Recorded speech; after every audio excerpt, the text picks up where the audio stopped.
Hey guys, what's going on? It's Logan from Peak Health Revolution, and today I'm going to take you guys through a lower body workout that is perfect for anyone who's dealing with knee pain.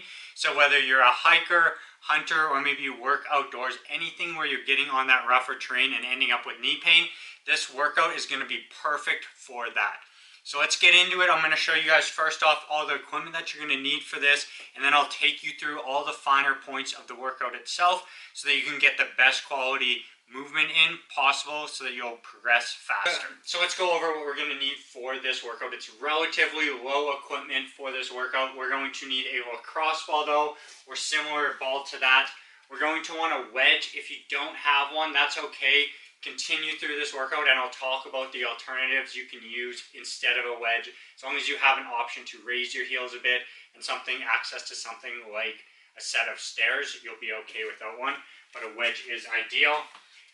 Incline bench, if you have it, great. If not, you can get by without that as well. But two things that we'll definitely need here are a heavy resistance band and a nice light resistance band.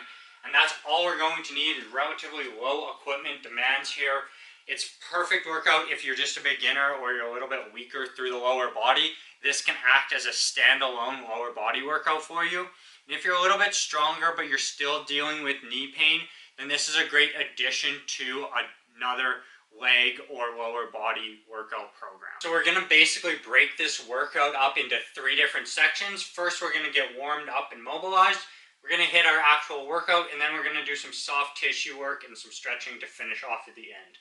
So let's get into our first exercise. You want to take your heavy resistance band, put it at about hip height, and you're going to step through it and put it around your waist. If you have access to a sled and you can do reverse sled drags, do that. I think it's a better option, but most of us aren't going to have access to that, so this is our alternative. It's just going to help get our quads full of blood, get our knees pumping, and get us warmed up. So what we're going to do is replicate the sled drag by focusing on one leg at a time. So we're going to focus on our right leg. We want enough tension that it kind of wants to pull us forward, but we're pushing back against that. Then when we focus on this right leg first, we're going to go forward and control that forward movement with this right leg until this one needs to touch down. Then we're going to use again that right leg to push back off of it until we touch with our left foot. So we're basically just replicating a backward step over and over again with that right leg, doing all of the work. We're going to spend a minute on that side, and then you'll switch over and you'll do the same thing on the other side. But you're really trying to control that motion and push out against that resistance band. And that's going to be our first exercise. Once you've completed that, we're going to jump into our next couple exercises that we're going to do 2 rounds of, and we're going to do 10 reps of each one.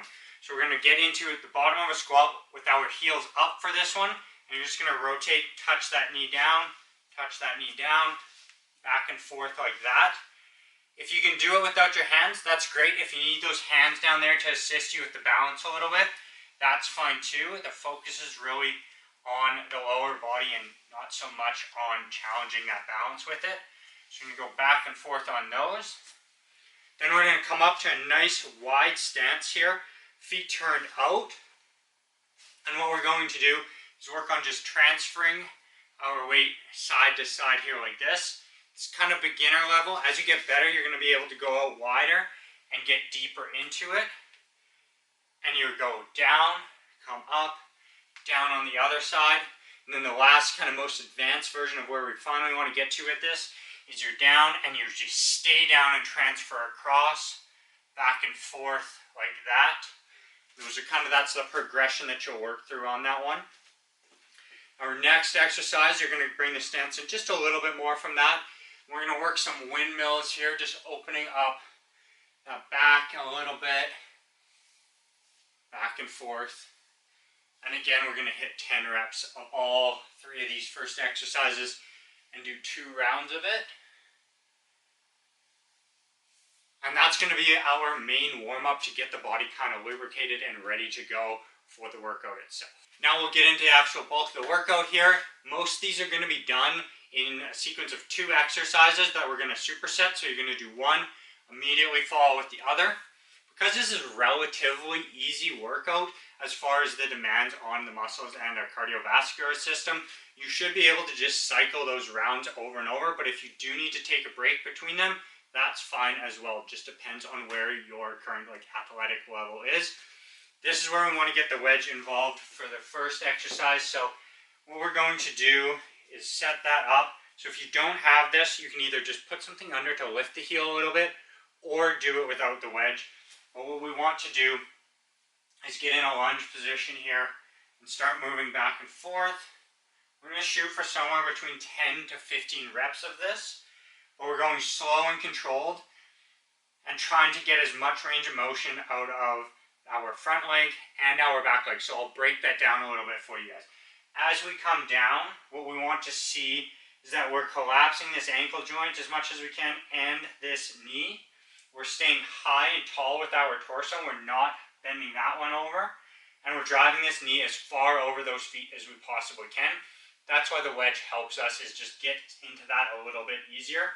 And on the back side here, what we want to do is drive that leg out as far behind us as possible. So what we see often is the mistake here is as you're coming down, people forget to keep their chest nice and high. So instead of this leg being back out, as soon as I tip over, I change that angle and we're more in a straight line with that versus trying to get it out behind us. So it's equally important that we get hip extension on the one leg as we get everything closed down on that other leg and get that knee drove over the foot. So those are the main keys to remember with this one, is you're trying to drive the knee over on this side while keeping this back leg as straight as possible and the torso upright. You are going to get some bend in it, but you want to try to keep it pretty straight and stay pretty upright. Chances are, if you're pretty tight, that's going to be challenging for you. So what you can do is just lift up onto something about 24 inches and then slowly work your way down over time as you improve on it. So that would just look like this. It's just a little bit easier to get into, but does all the same things. And it's really about the quality of the movement versus being able to get to the most advanced stage of it. So if you need to, take a regression and work your way towards that most advanced stage. So that's exercise 1. The second exercise is going to be the kickstand deadlift. So what that kickstand deadlift looks like is the setup is going to be like this. We're going to be in a bit of a staggered stance, and our focus right now is going to be on this left leg. We want to think about our foot being a little tripod. So one point being over our big toe, another one over our little toe, and the last point in the middle of our heel. And we're trying to balance our weight evenly throughout those 3 points. So there's our setup. We're working on the left leg, so about 70 to 80% of our weight is in that leg, and the other leg, like it sounds, is just acting as a kickstand, help you manage your balance. And then we're focused on our hip hinging over, and we're trying to keep basically from our lower back at our hip all the way up to our neck in a nice straight line. We're not going to curl our back over. We're going to get that hip pushing back with the intention that we're getting a lot of tension building up into our glute and our hamstring, and it's like we're loading a spring and then we're going to come back forward with it. So it's going to look like this.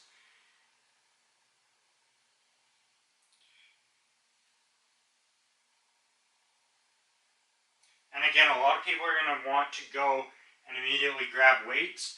Well, first we want to work on getting really nice, clean, crisp form with all of these, going slow and moving really well with it. And then you are definitely more than able to grab some weights and load these exercises. With time, you just want to first focus on really good movement quality, and especially if you're a bit of a beginner, this in itself is going to be plenty for you. So those are the first 2 exercises that we're going to do together, and then we'll get into the next ones. So the next 2 exercises that we're going to focus on are the seated good morning, so you need to find something to sit on, and the Patrick step. We'll go over the seated good morning first. What we want to do is get right to the edge of that seat, go to a nice wide stance, and then we're going to just bring our body over as far as we can until we start to see everything starting to lift up at those hips. We want to be finishing off just before that. A lot of the times you'll feel a stretch through your glutes, maybe your adductors or your lower back, but over time you'll feel less of that stretch as you get more mobile and stronger through that position. The number one thing that people miss with this is that we want to keep these knees driven out and upright what we see is a lot of caving in with it as we go down. So knees are staying up, then we're just coming over, touch those hands down. If you can get there, if you're not mobile enough for that yet, that's okay, you'll just keep working on it. And then this one, relatively quickly, people tend to be able to load this. Some of the other two that we did before this takes a little bit longer to get it down before you're ready to load it. But this one, typically we can start carrying some dumbbells in our hands pretty early on, as long as the form is good. So that's our next exercise. Then we're going to move into the Patrick step. You ideally want to have something where you can grab onto if you need to work on your stability. Eventually you'll get to the point where you don't need that. But the point is not so much that we're worrying about our stability right now and our balance, but we're worried more about getting the actual exercise done. So Patrick step, if we're working our right leg, the left leg is going to come out, and we're just going to do little heel taps essentially. So what we want to do is think about this knee driving over that foot, and a lot of the times what we see is that people want to squat with that. They're kind of doing this. We don't need to worry about squatting with it. We're just trying to drive that knee forward, so upper body staying relatively straight. These hips aren't bending a whole bunch. We're just driving that over. So it almost feels like you're leaning back with it a little bit as that knee is coming over. And that's all that you need to do for this one. So depending where you're at, that might be a pretty small step like this. That knee might just be kind of coming straight in line with those toes. But over time, you'll be able to drive it over those toes and get that opposite heel out further, and then get to the point where you can even go without any balance support and challenge that knee a little bit more. So for the Patrick step and the seated good mornings, you are going to be a little bit higher on the rep range. We're going to be in about that 15 to 20 marker. Our next two exercises are going to be right up in that territory as well.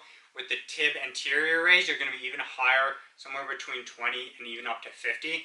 I'll show you guys those two exercises next. You're going to want your wedge and be able to find a wall for those. The calf raise, what we want to do is set that wedge up with a good amount of distance between you and the wall, because we actually want to be leaning forward for this. And this is probably one of the most important exercises for anyone that gets really jacked up calves when they go out to hike. Even if you've been training your calves and then hiking season hits and your calves get jacked up on those first couple hikes, I can tell you it's probably because when you're doing your calf raises, you're doing them off of the ground and just coming up and back down to flat, or like 90 degrees with the ground. When you get out hiking and you have a hill, suddenly we have to go beyond that point, right? So normally we would be coming up and stopping here. Now we're going to make sure we're dropping down below that, which is going to better replicate the range of motion that you need when you're out going up and down hills. You're going to have to adjust that ankle a little bit more and get that extra length out of your calf. So for our calf raise, what we want to do is come all the way up, nice squeeze at the very top, and come all the way down, and you'll probably feel a good stretch at the very bottom of that movement. And we want to think again about our body being over those toes as much as we can. So you're leaning forward into that wall a little bit as you go through your reps. And you're really trying to pay attention to that bottom half of the movement, that you're getting that heel to come down and touch, or at least getting close to it if you are getting a lot of stretch through there. Now the next one we want is just a bare wall that we can sit up against, and essentially all we're going to do, anchor our shoulders up on that wall, and then we're just going to lift our toes up and back down. And that's going to work on the front of your shins. So if you get shin splints maybe, or a lot of knee pain, this is going to help with both of those two problems. And this one you tend to be able to go pretty high reps with. Sometimes when you first get started, you're in that 10 to 20 rep range, but before long, you're going to be in that 20 to 50 rep range, and that's okay to be higher. It is a bit more of an endurance muscle for us anyways. If you're struggling to feel this one, think of really about lifting those big toes up as high as you can go, and then coming back down. And just like that, we've completed the actual workout portion of the program. Now we're getting into some of the soft tissue work, so grab your lacrosse ball and meet me at the ground here. If you find that this ball is too much pressure for you, what you can do is just switch to a foam roller. But as soon as possible, we want to progress you up to a ball, just because we can get a little deeper and a little more pinpointed with it. and get a better release through our glutes. So the first thing I like to do is not worry about any specific spot, just roll around and find where is that most tender spot or band of tissue in your glute muscle. And then once you've found it, then really focus only on one or two of those spots for the day and hunt down the next ones later. But focus in, get onto one of them, sit into it, and let the ball do the work for you. So a lot of the times what you'll feel is at first it's quite uncomfortable, and as you sit into it, that pain starts to dissipate, which is perfect. That's what we want. You might even feel a little muscle jumps. Again, that's totally fine and good. That's a muscle releasing some of that tension in there. One thing that we have to pay attention to with this is that a lot of the times people will put too much pressure in. So if you're making grimacing faces, if you're holding your breath, or if you feel like you can't continue a conversation again, that's probably too much tension put into that spot. And it's just going to make your body go into that kind of fight or flight and have trouble releasing that. So just back the pressure off just a little bit. Now once we've worked through that soft tissue and got the release in there, now we want to go in and stretch it. So what I like to do is actually use an incline bench here, because you can get into a pigeon pose a lot better. Most people tend to struggle actually getting into the pigeon pose, which this will allow you to get into there, and then you can progressively lower this back down till you can get into it unassisted. So what it looks like with the bench is just going to set that leg up in there, and then if you need to stay tall, that's fine, or you can start bending over to get a deeper stretch into that glute. What I like about it too is you have your arms available to add or take away pressure, and you can rotate a little bit and find where do I feel it the most, and you can even kind of move in and out of that spot, or you can even work on dropping down and coming back up a little bit and just finding what works best for you. Now if you don't have access to an incline bench, what you can do is just find an elevated surface that you can work off of. So maybe that's your couch or your bed. If you don't have access to any of that, you can of course still come down to the ground and do a traditional pigeon pose. You might just have trouble getting into it. A lot of us are tight through our hips. So if you need to stick a block under your hip or just support yourself a little bit more with your hands, that's totally fine as well. For our next two exercises, we're going to need to utilize both of our bands. So you need to find somewhere to anchor those two that are going to hold those bands. So anchor them both nice and low here, and I'll run you guys through those next two exercises. So the first one that we want to do is the banded pancake. So a lot of the times, you've probably seen this, we've got our legs out and we're trying to stretch here, but we don't have anything, we don't get a great stretch because we're probably not so mobile through the hips and we can't get out very far. There's nothing to grab onto, help pull us into that stretch a bit. That's where the band comes in. You get into that nice wide stance, and then you put some tension on that band. You stay nice and upright through your upper body, and the idea is we're just hinging over at the hips versus collapsing over into it with our upper body. We're trying to stay nice and tall, long spine, and then let it pull us over, whatever that might be for you. You're going to follow that one up with a reverse squat. So we do so much of our time is spent squatting and working on that motion. We're going to reverse that and work on strengthening our hip flexors. Every single step you take when you're out there, you're having to lift up that leg, use your hip flexors. So it's time that we get them strong. So you're just going to lay back here and bring those legs up and back down. It's going to feel just like a squat motion except backwards. You guys are on the home stretch. We just got 4 more stretches left to go. The next 2 are going to be fantastic if you have tight quads, tight hip flexors. So anyone who sits all the time and then is just getting out for the weekends, this one is a game changer for you. So what we want to do is do the couch stretch first here. That's going to get a lot of the tension out of our quad and hit the hip flexors a little bit, but I find it's a little more quad dominant for most people. So that's why we're going to follow up with the standing psoas stretch after that, so that we can pinpoint that deep psoas muscle that causes a ton of problems for people, gives them back pain and tight hips. So what we want to do, our setup, is we're going to come down to the ground, get one foot up on the bench, bring the knee relatively close back to that, and then get into this position here. If you're already feeling a stretch on it from down here, that's fine, just hang out in it. Don't need to worry about trying to get up.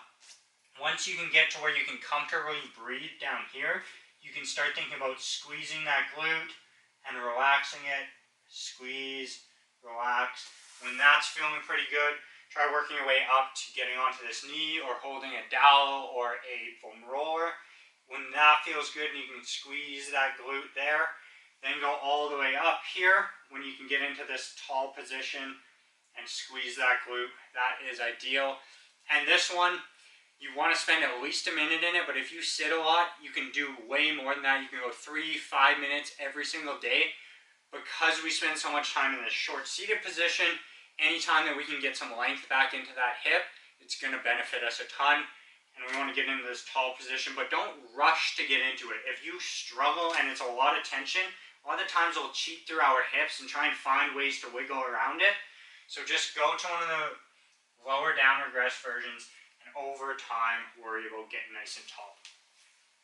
Now our next stretch is the standing psoas stretch.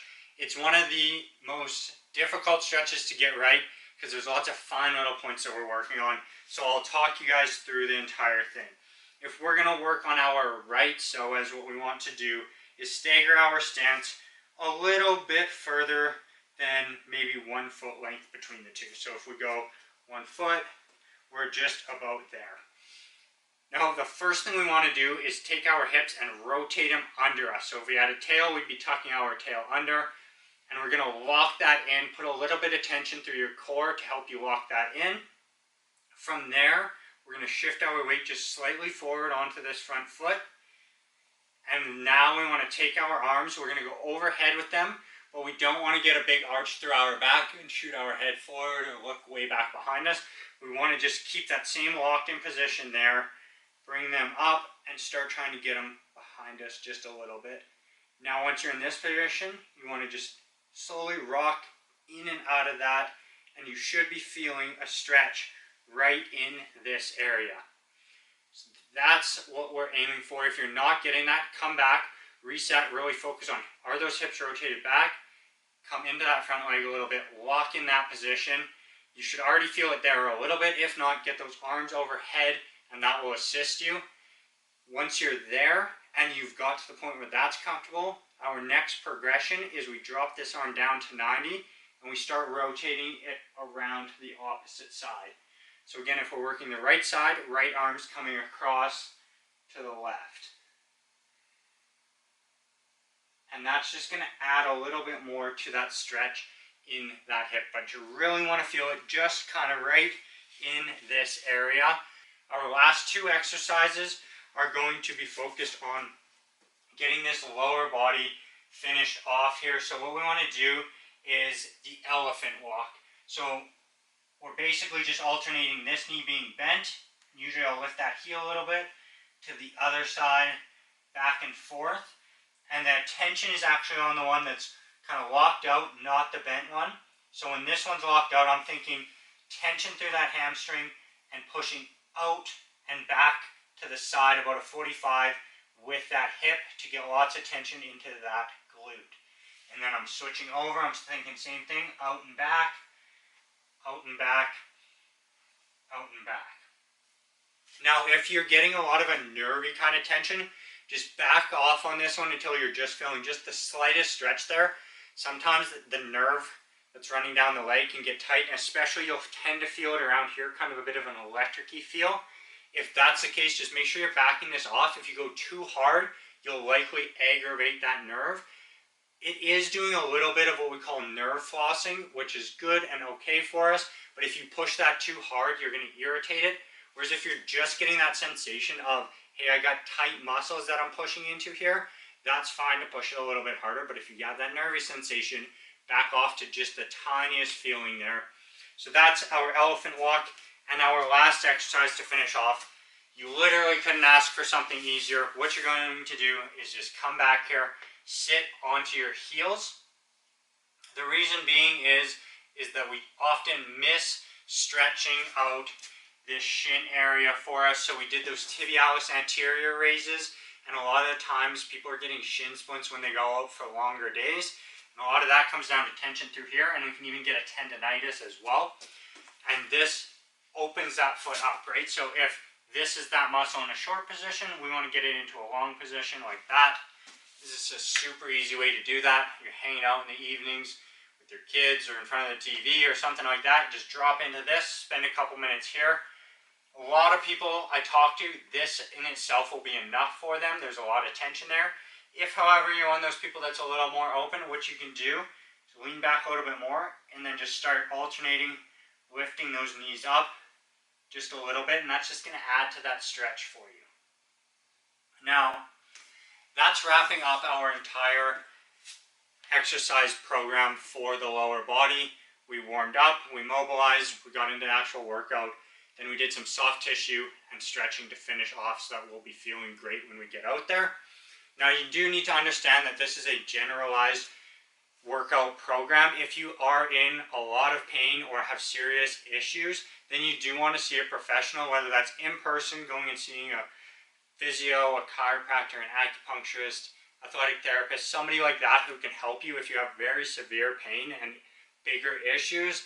That is important to do. Or seeing someone online who can give you a one-to-one assessment as well. So like I said, this is what I do generally to help you guys out so you can get out there. But if you are dealing with pain that's more significant, I do also have one-on-one consults where I'll go through it and I will build the exercise prescription specifically to you and the problems that you're having from what we see in that movement assessment. A lot of these videos, what I try and do is like, what are the biggest problems people are dealing with? And put that out to you guys for free, and that handles it for a lot of people. But remember, if you do have a bigger issue, you do need to see a professional as well, because we don't want to make those injuries worse than they already are. But this is a fantastic program to run if you're just getting out there and you experience some knee pain and you want to work on your ankle, knee, and your hip. Or if you're a little bit more experienced, then I definitely recommend taking this and adding still a little bit more of a strength and endurance component to a lower leg day as well. But this is a great substitute.